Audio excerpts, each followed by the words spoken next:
Hey, bienvenue sur une nouvelle vidéo, c'est Alice, j'espère que vous allez bien. Si vous me suivez depuis un petit moment sur Instagram, vous savez qu'avec mon fils, on a fait la DME pour introduire les solides dans son alimentation. On a eu beaucoup de questions sur Instagram là-dessus, vous êtes très intéressés par cette nouveauté ou par cette méthode pour introduire les solides dans l'alimentation de bébé.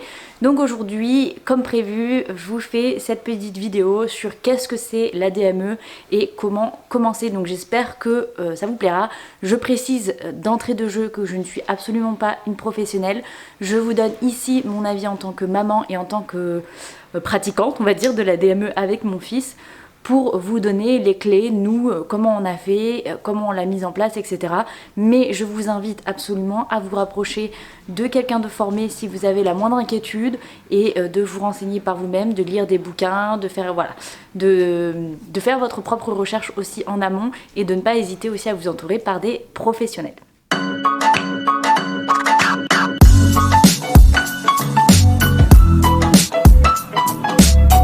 Donc tout d'abord, qu'est-ce que c'est la DME, c'est-à-dire la diversification menée par l'enfant? C'est en fait tout simplement le fait d'introduire des aliments solides dans l'alimentation de bébé en complément du lait. Parce qu'évidemment, on n'arrête pas le lait quand on commence la diversification, hein. C'est le lait et l'alimentation principale du bébé jusqu'à ses 1 an, et après il en a toujours, mais ça devient moins essentiel entre guillemets par rapport aux solides. Donc du coup c'est vraiment quelque chose qui va compléter l'alimentation du lait du bébé pour introduire en fait la nourriture entière. La version classique de cette diversification alimentaire que l'on connaît tous, qui est là depuis des millénaires, c'est la préparation de purées ou de petits pots, de compotes que l'on va donner tout simplement nous-mêmes au bébé, que l'on va nourrir donc soi-même. Et les morceaux arrivent bien plus tard avec l'évolution de cette méthode-là. Alors que la diversification menée par l'enfant, c'est le bébé qui va manger par lui-même des morceaux qui sont déjà entiers. Donc c'est pas l'adulte qui va lui donner, c'est vraiment le bébé qui mange par lui-même dès le début. La diversification alimentaire classique, en règle générale, on la commence entre 4 et 6 mois en fonction des recommandations du pédiatre. 4 mois, c'est très tôt. Maintenant, on a de nouvelles recherches qui prouvent qu'il n'y a absolument pas besoin, sauf en cas de condition médicale, hein, je le précise. Donc là, c'est vraiment à voir en fonction de votre bébé et de ce qu'en dit votre pédiatre. Donc l'alimentation menée par l'enfant, soit la DME, c'est vraiment une alimentation autonome. Et le principe, c'est de proposer à l'enfant des aliments qui sont entiers, qui sont en morceaux, pour qu'il puisse en fait de lui-même découvrir différentes textures, différents goûts, différentes couleurs, enfin tout en même temps. Pas seulement juste le goût en fait qu'on donne comme à la cuillère, il y a vraiment tout l'ensemble de découvrir par lui-même avec ses petits doigts et porter à la bouche de lui-même. Donc c'est vraiment tout un environnement de découverte pour lui. Et nous, on est là juste pour surveiller, on va pas intervenir, on va vraiment rien lui donner, c'est le bébé qui se débrouille tout seul. Il va donc attraper avec ses petites mains l'aliment qui est en morceaux, le porter à sa bouche, à son rythme, sans obligation de le manger. Il peut jouer avec, le mettre par terre, manger autre chose. C'est lui qui gère s'il mange ou non. Donc c'est vraiment là la différence entre la diversification alimentaire classique et la diversification menée par l'enfant. L'adulte n'intervient pas, il est juste là pour vraiment surveiller. Évidemment, on ne laisse jamais un enfant sans surveillance lorsqu'il mange. Si jamais il y a le moindre problème, de pouvoir réagir très vite. Comment on met en place cette diversification menée par l'enfant ? Donc généralement, on va la débuter autour des 6 mois du bébé. Pourquoi 6 mois? Parce que c'est environ à cet âge-là où le bébé sait généralement s'asseoir bien droit dans sa chaise, avec ou sans support, hein. S'il ne sait pas tenir assis tout seul, c'est pas grave, mais il doit pouvoir tenir assis droit avec un support, donc dans sa chaise haute par exemple, et droit. Parce que s'il tombe, s'il n'est pas très stable, et ben ça peut favoriser justement l'étouffement parce qu'il sera pas bien installé. Donc ça c'est très important, c'est un des critères vraiment à prendre en compte. Il faut que bébé puisse bien s'asseoir. Ensuite, que bébé ait des dents ou non, ce n'est absolument pas à prendre en compte. Même s'il n'a pas de dents, on peut commencer à 6 mois tant qu'il se tient bien assis. Donc la question des dents, j'y réponds tout de suite. Même si votre bébé n'a pas de dents, vous pouvez commencer à 6 mois, il n'y a aucun souci. Et le bébé doit aussi être curieux de l'alimentation, il doit forcément être capable de mener les aliments jusqu'à sa bouche, donc de les attraper et de les amener à sa bouche, sinon ça sert à rien. De bouger la tête aussi de chaque côté pour être sûr qu'il est bien mobile, qu'il est capable tout simplement en fait de manger seul.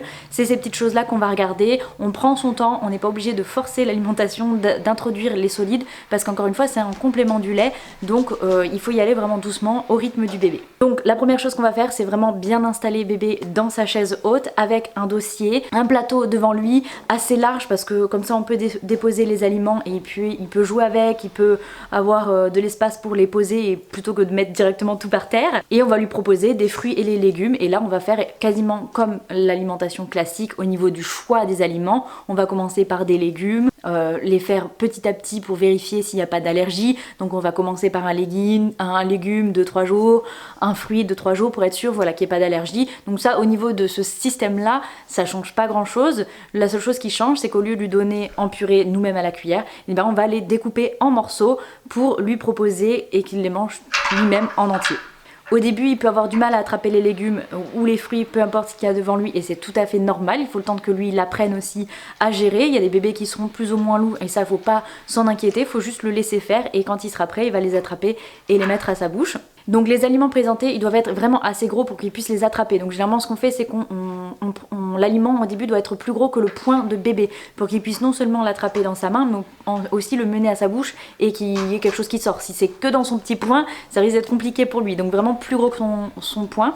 Et évidemment l'aliment doit être cuit comme il faut ou suffisamment mûr pour être mou pour que le bébé puisse en fait le mâcher facilement même s'il n'a pas de dents et que ça fonde en fait dans sa bouche. Donc par exemple si vous lui préparez une courgette, vous allez la cuire suffisamment pour qu'elle soit fondante et que vous-même en fait entre vos lèvres vous puissiez l'écraser sans aucun problème ou même entre vos doigts et que ce soit très facile. C'est comme ça qu'on juge un petit peu si c'est bon. Si c'est trop dur, bébé va avoir du mal à le manger, il va juste le sucer ou jouer avec mais il va pas réellement le manger. Donc des aliments qui sont mous au départ.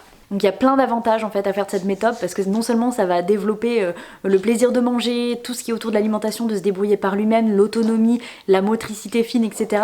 Mais il y a aussi des inconvénients et ça je vais faire une vidéo vraiment précise sur inconvénients et avantages de la DME pour que ce soit beaucoup plus clair et que tout ne soit pas dans une seule vidéo. Donc elle viendra très très vite en suivant pour que vous ayez tout d'un coup.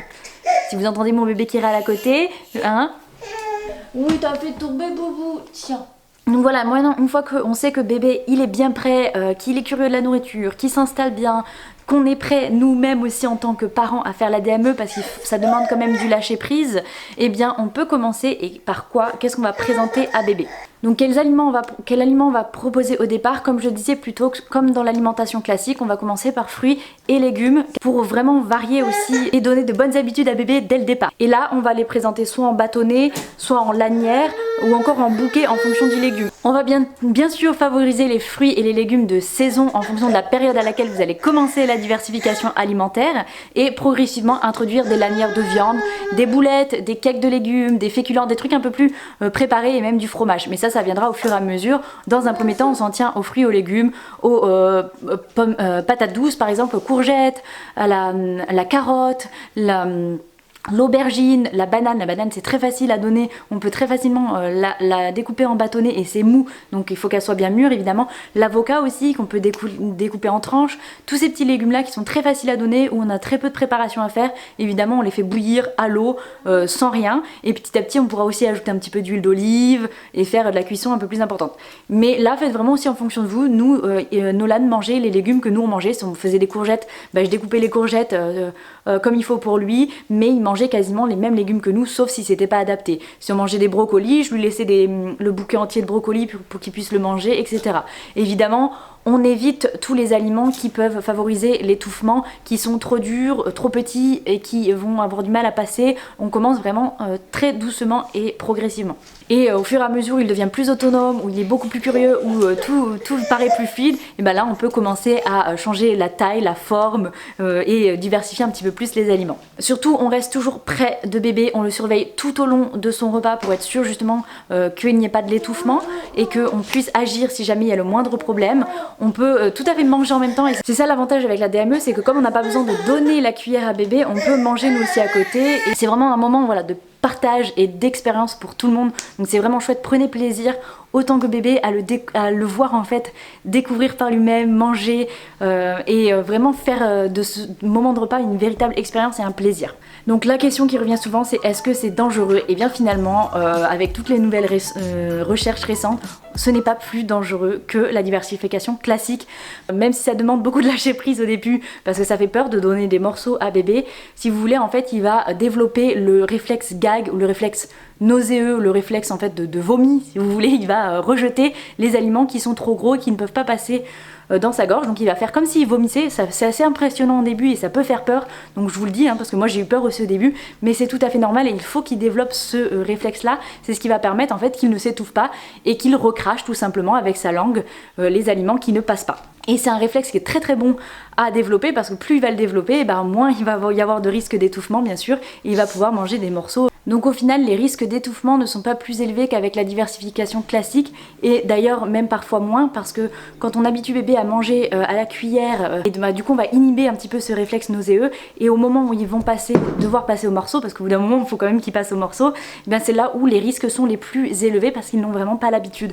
Donc au final, dès le départ, ça les met en bonne condition. Il faut vraiment se rassurer là-dessus. Par contre, ce n'est pas fait pour tout le monde. Si vous choisissez de faire la diversification classique, c'est tout à fait ok. C'est à vous de choisir ce qui vous convient et ce qui vous paraît en fait le mieux pour vous, pour votre famille, pour votre bébé. Si vous avez trop peur et que c'est une grosse source de stress pour vous, ça sert à rien en fait que ce soit comme ça. Il vaut mieux préparer vos petits pots, vos petites purées avec tout ce qu'il faut dedans pour bébé, plutôt que ce soit vraiment une source de stress. Donc ça demande quand même du lâcher prise, parce que ça peut être très vite aussi le bordel. Il peut y avoir beaucoup de nourriture partout par terre. Au départ il faut beaucoup nettoyer, mais ça encore une fois j'en parlerai dans la vidéo avantages et inconvénients de la DME.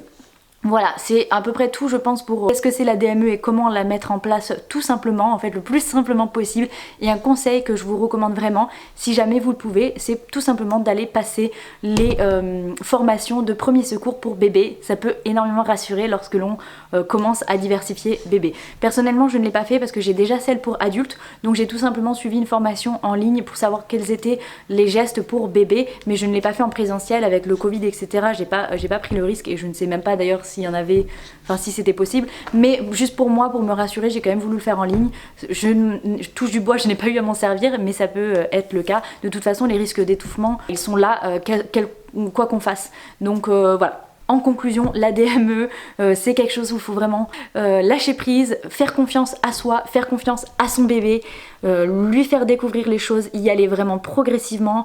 On commence par un seul repas par jour, on commence par les légumes les plus simples possibles, comme la courgette, comme la banane pour le fruit, et petit à petit, quand on prend confiance, on ajoute les éléments. Et surtout, n'hésitez pas à suivre des comptes Instagram qui parlent de la DME, à acheter des livres sur la DME aussi, qui peuvent vraiment vous aider, vous donner des recettes, un guide qui vous permettra en fait de la mener à bien. Voilà, j'espère que cette vidéo vous a plu. Dites-moi en commentaire ce que vous avez choisi pour votre bébé, si vous avez des questions sur la DME ou si vous préférez la diversification classique. Encore une fois, c'est chacun fait en fonction d'eux-mêmes et de leur famille et ce qu'il y a de meilleur. Je vous retrouve très bientôt pour les avantages, les inconvénients et des recettes aussi que j'ai fait avec mon fils. On se retrouve très bientôt, j'espère que ça vous a plu. Si c'est le cas, n'oubliez pas les petits pouces vers le haut parce que ça soutient énormément ma chaîne, j'en ai besoin, ça me fait plaisir et ça me pousse aussi à continuer mes vidéos, à vous abonner si vous êtes tout nouveau par ici et que vous voulez ne pas louper les prochaines, et on se retrouve très bientôt. Ciao ciao.